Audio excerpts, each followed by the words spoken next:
嘿，各位观众、各位听众，大家好，欢迎收看《移民访谈录》。今天我们又很有幸邀请来了洛杉矶知名救狗救猫人月姐。你好，你好，好久没见你了。我们上次是3年以前是吧？那时候还在静姐姐家的。这3年救了多少只了？无数了，几千只有了。只救猫是吧？没有，猫狗都有。我们最近是救的，这3年救的比较多的一个是韩国的狗肉农场的狗，还有洛杉矶最近这3年大量的在 shelter 里的撒狗，他们就是给那个狗安乐，因为太多的狗被遗弃了，救了很多这个在安乐之前给他们救出来的。你这些年光救猫救狗得花多少钱？花你自己的钱？我自己的钱一半。你估计花了多少钱？可以买个房子了吧？头款，挺多的。花了有50万美金了。一年差不多2到5万，一年。那你救了多少年了？救了真正开始就是2016年。2016年快9年了。一年就算5万，花了50万。差不多。对，差不多一个头款，一个房子。你救猫上瘾是吧？救狗上瘾？不是上瘾，没办法，已经上了船下不去了。是什么动力驱使你这么做？每天都有人来求救啊，就给我发，我捡了一个小猫，捡了一个小狗，给我发照片，我就不能看照片，我只要一看到这个小猫的眼睛，一对视就完了，那就沦陷了。对，我就得想办法把它们给弄回来。对。所以以后他们不要再给我发照片。流浪猫与月姐一对视，今生不尽烧字。对。现在救猫救狗已经成为你的工作了吧？对，现在等于说24小时不休息了，每天差不多5点6点就起来就开始忙碌，一直到晚上12点1、2点，有的时候还没办法休息。因为很多人半夜捡到狗捡到猫，他打电话给我，因为我的手机是不关机的，我手机24小时开机，所以很多人打电话。对，我也想关机，但是我实际上从来没有关机，所以有很多人半夜2点钟打电话，在那儿哭诉说，我的看到几只小猫，它的妈妈死掉了，被压死了，所以我没办法弄。我就说你能不能明天早上送过来？不行，这非得要现在送，就要半夜送过来。经常有半夜送过来猫狗的。我天，你这比这个洛杉矶市市长还忙。对，我差不多赶上特朗普了，跟川普一样了。大约每天用来救助猫和狗的时间需要多长时间？因为他们是生病，他一睁眼他就要吃喝拉撒，有生病的你还要去带他看医生，有的时候还要看急诊。所以基本上我们是变成1年365天不打烊的，随时出发。我说你一天有多少时间用来做这个？差不多16到18个小时，除了睡觉。我天！对，真的很。纯志愿者。对，是纯志愿者。怎么想的？你是怎么想的？16年你开始做这个事儿之前，你做什么？退休了？没有，16年以前我一直在媒体工作了20年。是什么机缘巧合让你投入这个事业？其实我们10年的时候，我们就一直在救，当时只是救 local 的一些流浪猫，我们就帮周围的社区的一些流浪猫给他们做一些节育、放归啊，或者领养。但是后来2016年以后，我不知道怎么就知道中国有一个狗肉节了，玉林以前不知道的。那从那以后就开始从国内救狗。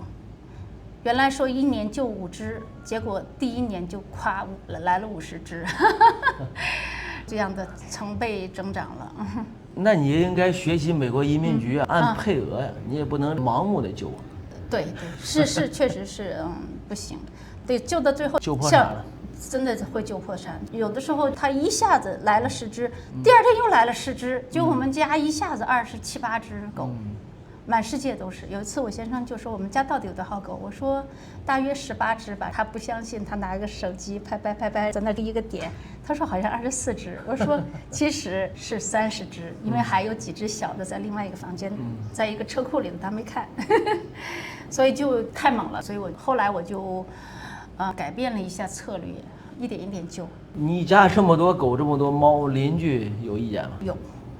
对，投诉我们的邻居都是老美白人。我一边的邻居跟我这边领养了4个猫，他是爱猫的，但他们不养狗。另外一边邻居，他家以前有狗，他们经常出差，因为他是一个很有名的电视节目主持人，所以他经常出去拍节目。他出差的时候，我就帮他看狗，所以他还好。但是最近这1、2年，他的抱怨比较多一点，所以。因为那个狗有的时候一叫起来，真的也挺扰民的。我也是，它只要一叫我多久我就得起来去安抚那些狗。狗听你的话，对我一嗓子一吼一嗓子，它们就都安静了。所以我现在就尽量把它们限制一些狗数。现在我们有很多的志愿者，中途之家。对他们分散一些狗出去，这样子给我减轻了很多的工作量。在你整个救助史中，哪个狗或者哪个猫花费了你最多的钱？花了多少钱？花最多钱都还好了，差不多平均。花最多钱的就是给狗腿骨接骨，那是从国内来的狗，它已经瘸了5年了。国内的医生说没办法，就是这样瘸着了一辈子，因为它那个腿是打断的。那来到美国以后，我们就给他去看了医生，说是可以接，对，我们就给他做了接骨。那是10年以前，差不多5000多块钱。驱使你做这件事的动力是什么？最大的动力？好像没有什么动机，好像莫名其妙的，因为我本身也喜欢小动物，再加上看不得它们受苦，就开始。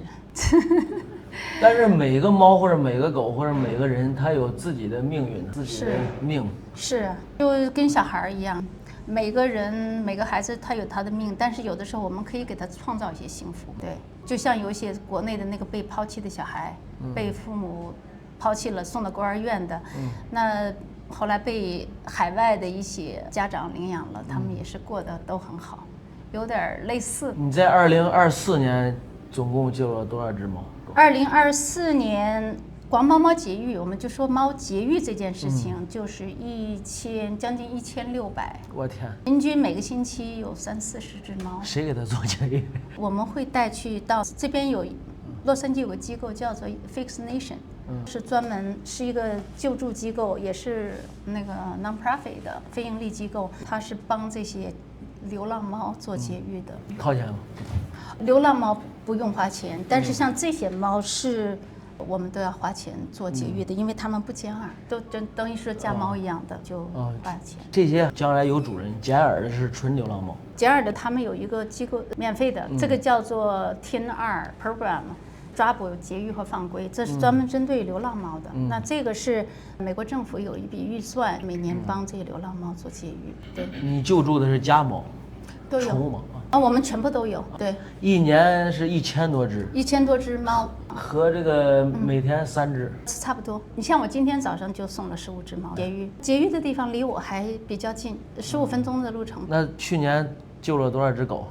去年狗大约有70多只。我天，都是从哪儿来的？主要有一部分是韩国救来的，韩国的狗肉农场救来的，大部分是 local 的。韩国不是立法了吗？不让吃狗肉了。对，但是还有私下的野的是吧？对对对，私下的。关键这记不了，这狗肉太好吃。这韩国人他不吃狗肉，他还活不活了？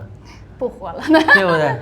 但吃狗肉，它真的是因果很严重。那个中国不是有一个歇后语吗？高丽棒子过年。什么？那是什么？要了狗命。要了狗命，这是歇后语，没听过。高丽棒子过年要了狗命，就是狗都别活了嘛，这过年都炖了嘛。哦，哇。关键这狗肉是太香了，虽然我没吃过呀，但是你让人家戒了，就相当于让我们戒掉牛肉、猪肉。也是可以戒的，你太太不全都戒了吗？对呀，我也戒了20年了。对，那天给你太太说，她说她现在开始吃素了。吃醋了是吧？最近吃素。最近吃素。从韩国救了多少只？韩国去年大约来了，2014年来了大约30来只吧。救一只韩国的狗大约需要成本多少钱一只？韩国还真的比较便宜，大约成本大约是在400到500美金。对，就是运费是吧？没有运费，还有进关海关费用，再加上一些 local 的费用。400-500美金，你出？我们先出，然后如果有人领养的话，我们是收一些领养费的，能够 cover 一下，功德无量。但是有一些1年都没有领养掉的狗，那我们就得养着它了。那韩国按说是发达国家，韩国人他自己不救吗？救啊，这都是韩国人救的。这韩国人救完之后实在没招了，对对，就像国内一样，国内实际上也有很多救助人，私人的救助人，他们不像美国有一个 shelter，然后他们就是要自己养的，所以很多那些救助人也是都搞得家破人亡，就是到什么农村去租一个小院子，叫做小院儿，然后把那些猫狗养在里头。也没吃没喝的，挺可怜的。所以我们以前是也帮了很多国内的小院，但是现在是，我现在也变成小院了。我当时一直说我不要步入那个后尘，结果终于步入那个后尘。没办法，对，没办法，太多了，没办法。对对对。现在你成立了个组织吗？对对对，我们成立了一个基金会，救助基金会。组织有多少人？没有什么，不是，这个人数没有办法限制，就是谁愿意来做义工就来，谁没有时间了就不做，就都 OK。那很多这个高中家长孩子准备上大学，对对，他们可以到这来做义工，有那个义工时速，对对对，签字，对对，因为我们是501有501C 的那个，这不挺好吗？对对对，狗猫也救了，孩子也看着狗跟猫了，也接触大自然了，也做了贡献。是，就是家长的孩子，就是他们。你的周末如果要是想过来做义工的话，又拿了义工食宿，然后又跟小动物接触了。有的人很喜欢小动物，养不了，那就到这儿来撸狗好了，撸猫撸狗。对。那你怎么看很多这个东南亚或者中东、非洲的人，这日子过得比这个猫跟狗还惨？这就像你说的，就是人有人命，狗有狗命。对，我们能做的只能，我们其实再努力，能救的就那么很少一部分，是有限的，有限的。对，我们救不了全世界。就像我每天都收到 shelter 给我发的那个邮件，这个狗要安乐，那个狗要安乐。但是我们去年再努力也只救出来了40来只。洛杉矶县政府他妈不要脸了，你政府他妈不救，他妈给人打电话，你是。对，以前呢，就是我就不知道我们这些，你是那个 shelter 以前没有这么大批量的杀狗，那这个 shelter 是政府资助的，还有一些大企业资助的，然后还有纳税人的资助，但是他们也设施都很好，但是经不住这些人是遗弃猫狗，而且他们不给他自己的猫狗做节育，所以不断的生了又养不起，就全部扔到 shelter 去。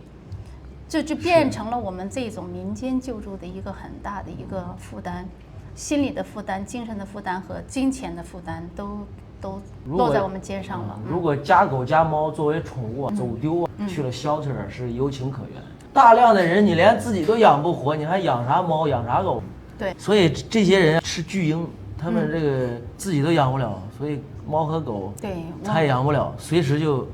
抛弃，对，我们这些人挺没有这个社会责任感。我们这边就是大量收到的一些猫，当然很多人是老人家过世了，他们的猫子女又不愿意接受，那送到 shelter 去肯定就是安乐，那没有别的说啊，所以我都接受了很多这样的猫，有的时候一次就接10几只、16、17只。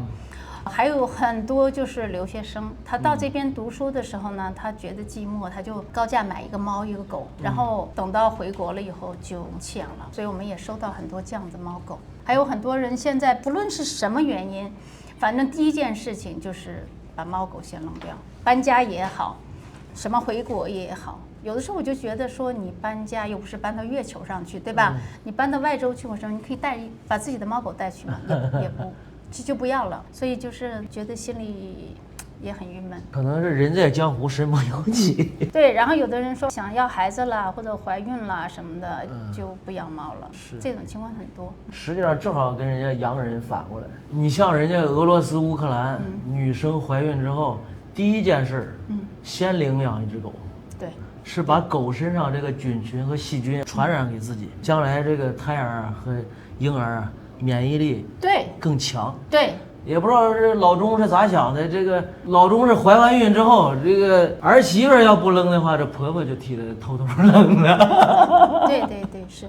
对他们，我觉得这也是对小动物的一个无知吧，就觉得说养猫养狗它身上有细菌呐，或者是有什么东西会影响到它的孩子，其实你讲的对，其实很多美国人他就是怀孕了以后就说，哎，养一个狗，然后跟孩子一起成长。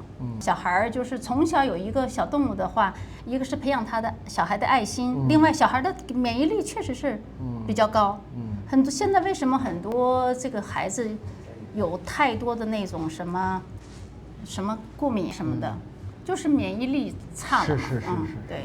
你就像我家孩子，大狼狗它也不怕。然后有一天啊，我就牵了一个很小的日本的柴犬去这个约书亚公园了，有一个老莫儿，看着嘎傻，直接立在那儿了，害怕狗。就从小养狗，它还有一个优点，就是它不怕狗。对，是的。你要从来没见过，一见着它吓着了，对，不能动了。是的，没错。你现在一个月大约得投入多少钱？倒贴多少钱做这个事？不能说倒贴吧，就投入吧。然后差不多猫粮狗粮的钱将近2000。我天！最主要就是我就是怕猫狗生病。哎呦我天！对，然后还有一些节育的费用、疫苗的费用，不管那个什么领养了以后，稍微拿到了一些那个领养费。但是如果有一只猫生病或一只狗生病，那一夜就回到解放前了。那没数了，那钱没数，对，没数，对。所以我现在也病不起。对，所以我现在也学到了很多医术，一些简单的一些。也成老兽医了。对，赤脚医生，对，至少一些基础病我可以给治，还有一些打疫苗，那个打芯片呐，这些本来是要花钱的，我可以省一点。你们也替那个给那猫狗看病花老钱了，几万块钱了吧？他花的。他花钱还不是你的钱？消了业了。猫狗确实是替我们挡灾，我们这个养的猫狗多了，然后见识的多了，年纪多了，就知道确实是猫狗为我们挡灾。确实是我老婆一般假设肚子疼了或者头疼了，晚上猫就去她那个肚子跟头的位置，第二天就好。对，是。这咋整的？是很神奇啊。是，没错。这是真的。对。就包括我这个突然关节炎了，但是我都不知道，我刚知道关节炎，猫就来了。在这儿，第二天就好了。猫是有灵性的呀。从来不在它身上待着，只有它难受的时候才去。猫是有灵性的。前两天我嗓子疼，它就在我这儿捂着，然后我还骂它，我以为它是要压死我，后来嗓子不疼了，就是我哪儿疼，它把你治愈了。我哪儿疼，它就来我身上趴着。对，猫是非常有灵性，猫比人的灵性高多了。太神奇了。对，是的。有没有遇见过那种比较坏的？他说要领养，过2天我又不养了，这个问题那个问题也退钱。有很多，也不是很多，有了。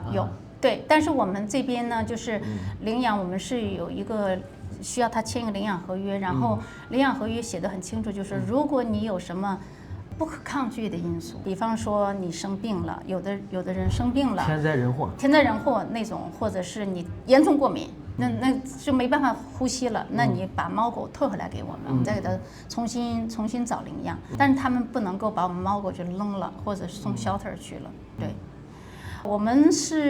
我最近刚从 shelter 里救了2只猫，就是不知道是谁几年以前从我们这边领养的，应该不是从我这儿领养，但是从一个领养机构领养的，但是送到那个 shelter 去以后，因为上面有芯片，我天，对，后来我联系你电话，联系另外一个救助人，那个救助人就告诉我说我把它救出来。哦，那个猫就在这儿，在它 Ruby， 它的妹妹还在我家呢，这个就它。从 shelter 里头救出来的，所以我们这里的每个猫都有他们的故事。对，你现在是不是成猫神了已经？猫神，我挺喜欢猫的。你现在也喜欢狗。南加州猫神，女猫神。我的猫挺多的，对呀。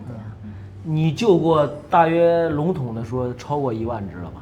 差不多吧。我们这个救不是说我把它拿回家然后找领养，对我家现在当然是很多猫了，就是说包括就是把它们抓了，给它们做节育，给它们打疫苗，对吧？超过1万只。呀，是有了。1万只，一只猫消费100块，100万美金，我天！海边没有那么多钱了，海边豪宅买一栋。你家现在多少只狗？我家现在我看哈。大约是14只，成灾了，还行。你家很大吗？我家不大，我是分不同的房间，大狗一个房间，那些狗我留下来的狗都是一些老弱病残，没人要的。然后当然我还是开放领养了，如果哪一天他们被领养了，我也很开心。但是现在就是他们比较困难被领养，瞎眼的谁要啊，对吧？其实有的时候我们都能理解，人呢离家在外，自己都照顾不过来，但是他突发奇想，他要领养猫和狗，他自己都活不下去，所以他在弃养。所以这种人，我建议你这个暂时不要养，就啥时候你这个条件成熟了再领养。对，是的。你这条件不成熟瞎整，你最后是吧？大家都给耽误了，害了猫。对，最主要害了这些小动物。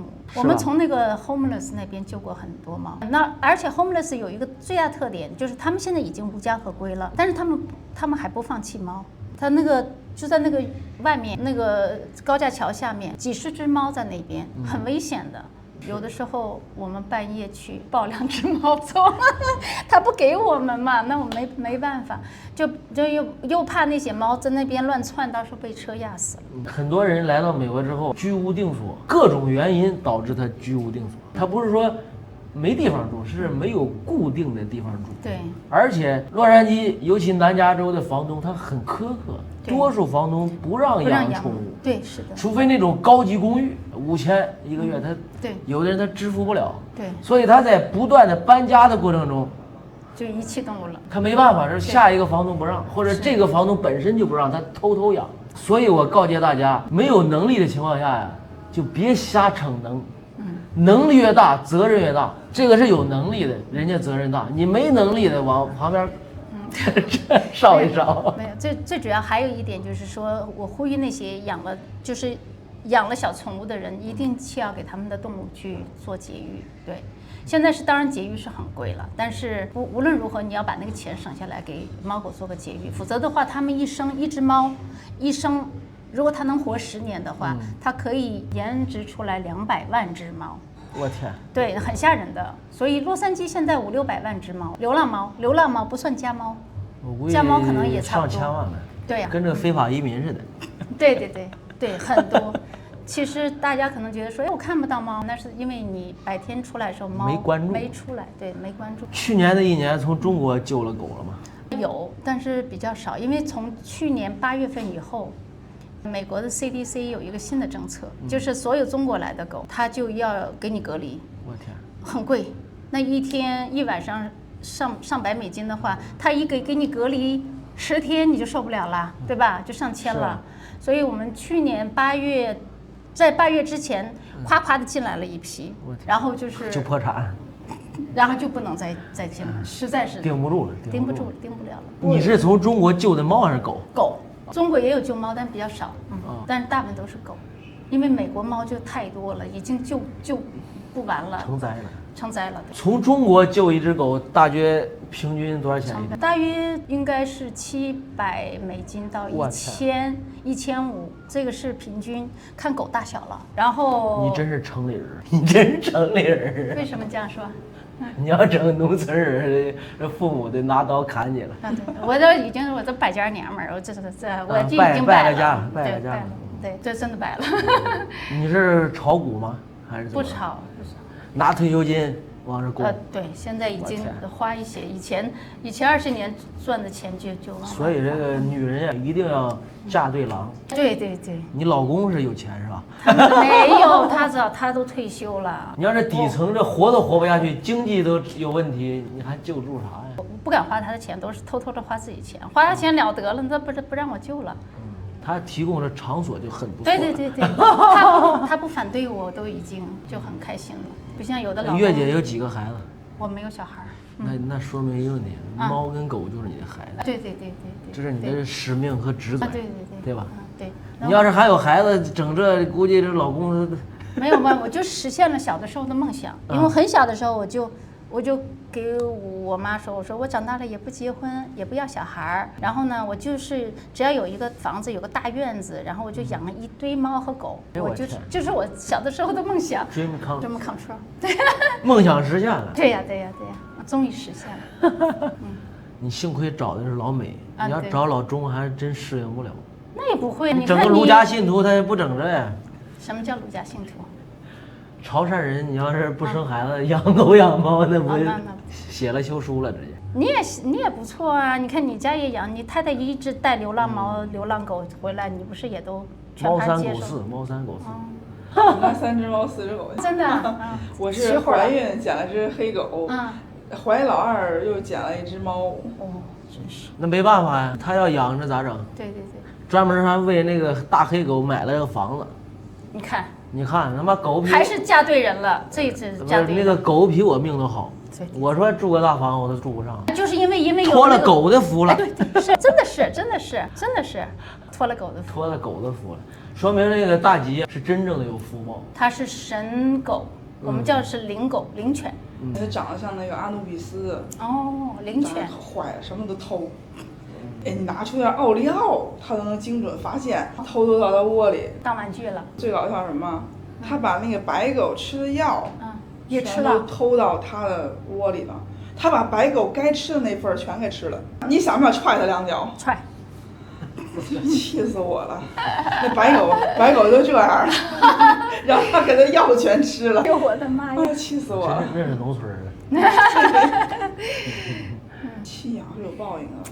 我见过好多报应，他们都不信。绝对。还有杀狗杀猫的人报应非常大，那比那弃养还大。杀狗杀猫，那个报应真的是。我妈一朋友。你给我讲讲杀狗杀猫有什么报应？对，我自己见识的太多了。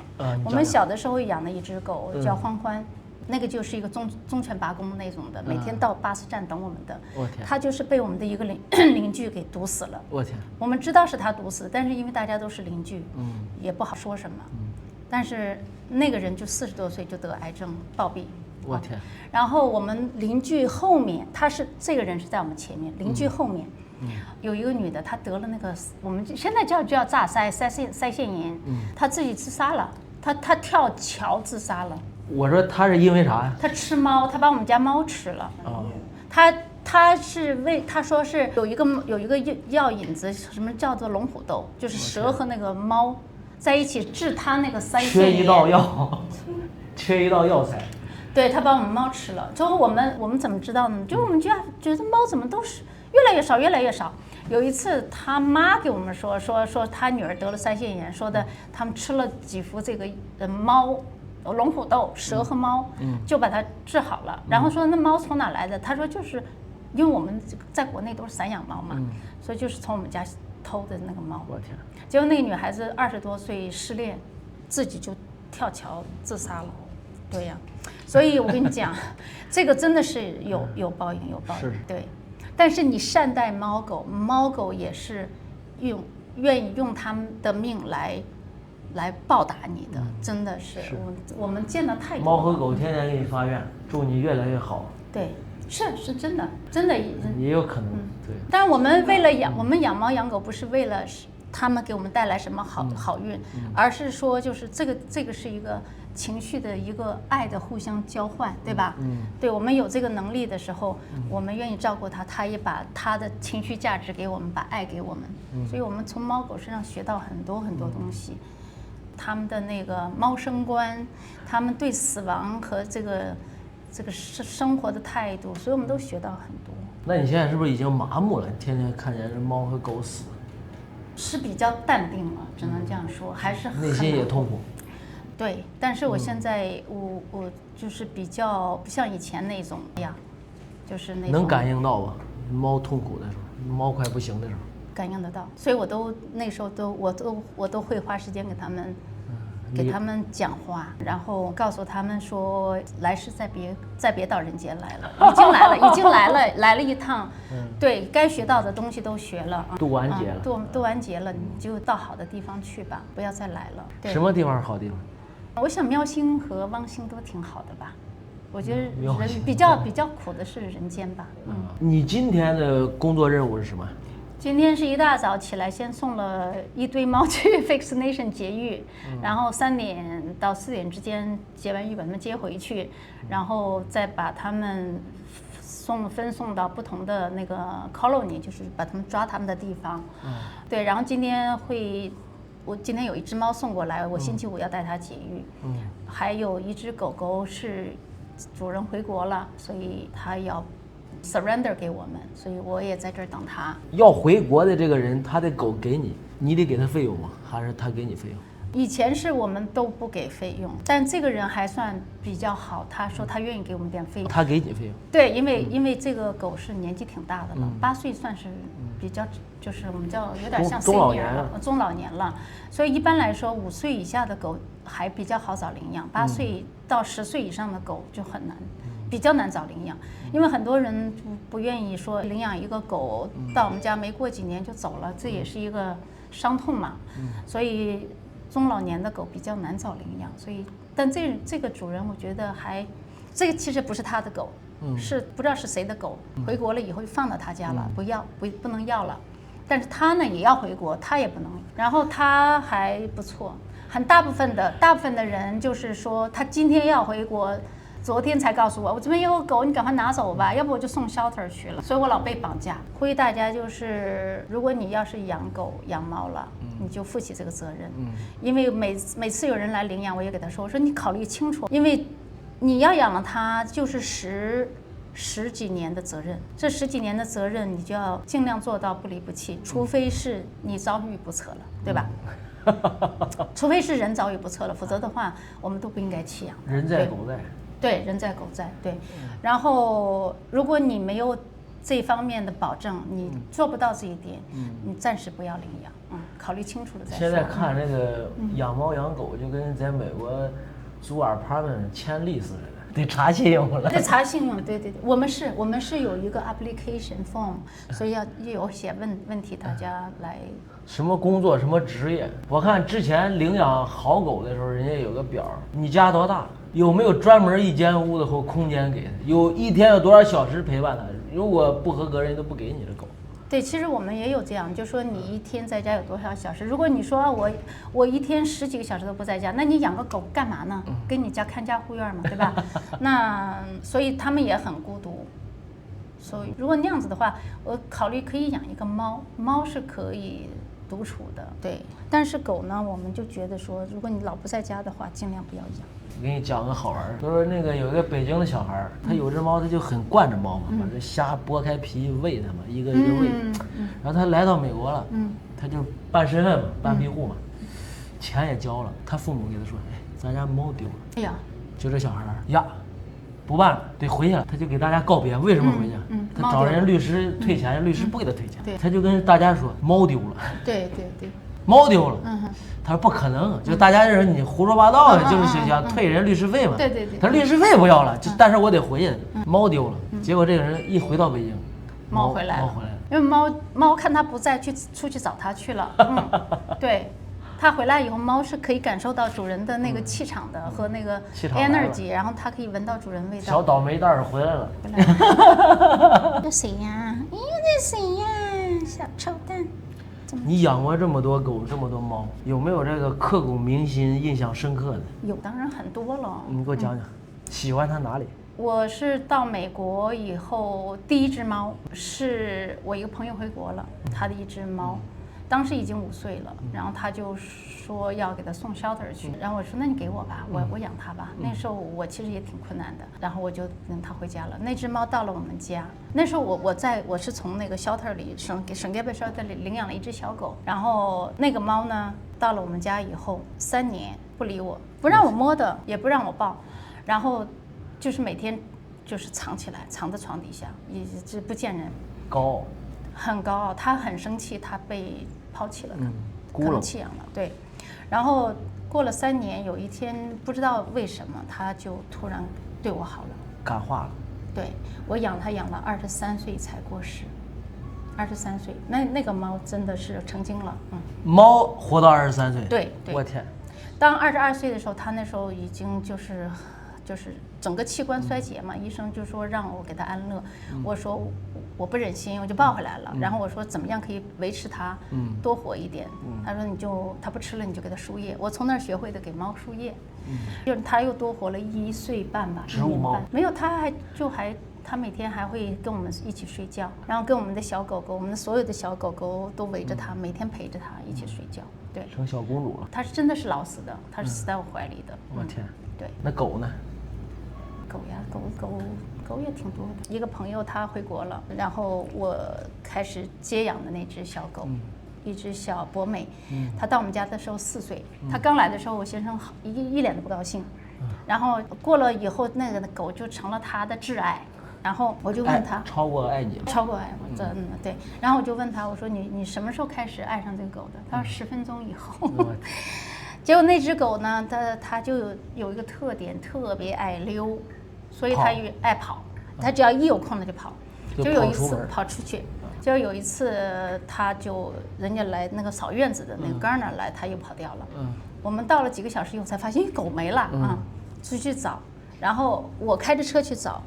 我先生是追着跑着去找，结果我开了车到了另外一条街，人家在那边站在马路十字路口，不知道去向的那站着思考问题呢。我把它拿回来了，然后我赶快给我先生打电话，我说狗找到了，你回来吧。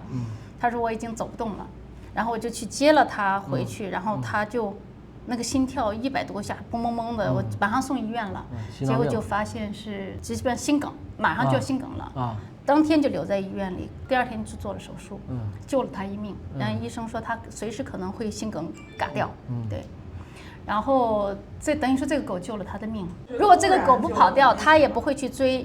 他追狗的时候发生了这件事情。然后才知道全都。2022年的时候，那还是 COVID 的时候嘛，我们有一只老狗，17岁老狗叫 Bobo， 那时候他已经年纪挺大了，也是都有病，所以。那有一天也是我先生也是觉得不舒服，我送他去医院，也是在医院里心梗。他送到医院去的时候心梗的，然后当天我家那个老狗过世了，所以我就觉得他自己也知道说那个老狗替他续了命。那个老狗也是心梗死的，就跟这武侠片似的，坐在后边给你后。所以我觉得就是你真的是也。毒血给逼出来了。养狗养猫，他们是愿意为主人去舍命的，对，真的。对，当然我们不愿意这样做了。我们都觉得说，哎呀，我宁可把我的命给狗，因为我这边1岁等于给狗7岁了嘛，给猫和狗6岁。我说我宁可少活1年，让他们多活几年。实际上，在美国尤其在南加州，养猫养狗还是有门槛的。是。对，是的，是吧？假设野猫野狗比较容易，你假设你去 shelter 或者去任何机构，你签约一只狗。你一般条件还真不给你。他不给你，对，真的。我们去领养，我的第1只狗到美国来，第1只狗就是领养的嘛。然后你到 shelter 去呢，你先去看完了以后呢，你看上哪只狗，你要把它的那个 ID 去上报，然后你要填很多问卷，然后填完了以后呢，你还要来 interview。你 interview 的时候，你家里有几个人住，那所有的人都要来，包括你的孩子，全部都要来。然后呢，他把狗拿进来，他那个工作人员他要看这个狗跟你的互动，如果他感觉这个狗不喜欢你，你不喜欢狗，他可以不给你领养的。对，他觉得你们全家其乐融融都很好，你们也很爱他，他也很爱你，他才肯把这个狗签给你。然后签给你，你还带不走，他还要说好，我就赶快给这个狗打疫苗做节育，然后1个星期以后的哪一天你要过来拿。你如果那天不来的话，这个狗就不属于你了，它可能就领养给别人了。我们第1只狗就是这样抢来的。在 shelter 好的狗，它名字底下3、5个名字。对。人家说你打算还要它吗？如果这3、5个人不要了，第6个给你打电话。是。如果负责任的官员或者这个美国人不磨洋工的情况下，人家还得上你家核实你是不是真住这儿，是不是真有一个这个地方。有的人他胡说呀，我住哪儿，把狗领走了，实际上睡大街了。他要把你的所有的文件、ID 什么全部都 copy 的。而且在美国的狗还得有狗牌，要 license， 然后每年还得续，那就跟绿卡似的，合法公民。对。没有的是非法移民。没有的话还要罚款。有芯片的就相当于公民了。对。是吧？我们的很多狗狗都打芯片。打芯片有个好处，它跑丢了，它跑丢了可以找回来。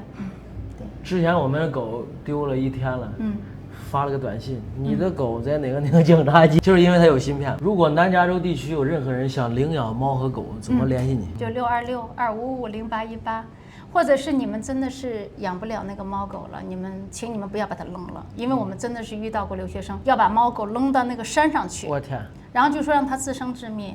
那请你们跟我联系，我们想办法给他们再 rehome， 对吧？因为我们确实，我有一个朋友住在山上，他那个山上是等于说是给土狼送山的。对，经常就有人把他猫狗就送到他那个山上他的门口。所以就是被人扔在那。关键是卡尤的点餐也挺饿的。对，现在卡尤的太多了，所以就大部分都可能就命运很。给猫和狗送到山上，这不就相当于给那个土狼送餐去了吗？对，所以你们可以跟我联络，我们到时候看给他们再找一个好的人家。具备什么样的条件才可以在你这里收养狗、领养猫、领养狗？首先，第一，他们要保证他们的就是不管你租房子也好，你自己买房子是更好了。如果是租房子的话，请你们一定要跟你们的房东打好招呼，允许的情况下你们再来领。你别领回去了以后，人家说房东不让养，又给退回来。还有一个就是说，如果你们要领养大狗或者是领养小狗，一定要考虑自己家的条件。好比说你的院墙很低，请你就不要领养大狗，或者是小狗的话，你也不能把它放院子里头，因为卡尤迪会跳进来把小狗叼走。现在其实领养的条件是比较高一点，因为有很多客观的因素，环境造成的，对，所以我们到时候这些我们是有一个具体的一个领养申请表，它可以要填一填的，领养须知，你是现在有网站了是吧？我们有网站，对，到时候把网站发在可以给我到把网站给你，也有 Instagram。我最近刚有一个女孩子回国，就把一只猫放到我这边了，狗是被领养了，但那个猫就很不亲人。到现在，今天终于让我摸了一把，以前一靠近就连虎带吃的。你现在这个状态啊，尤其你这脸啊，你像那个辽代那菩萨，辽代的菩萨像我倒是真有，是吧？你说像不像？这是对我最大的夸奖，谢谢。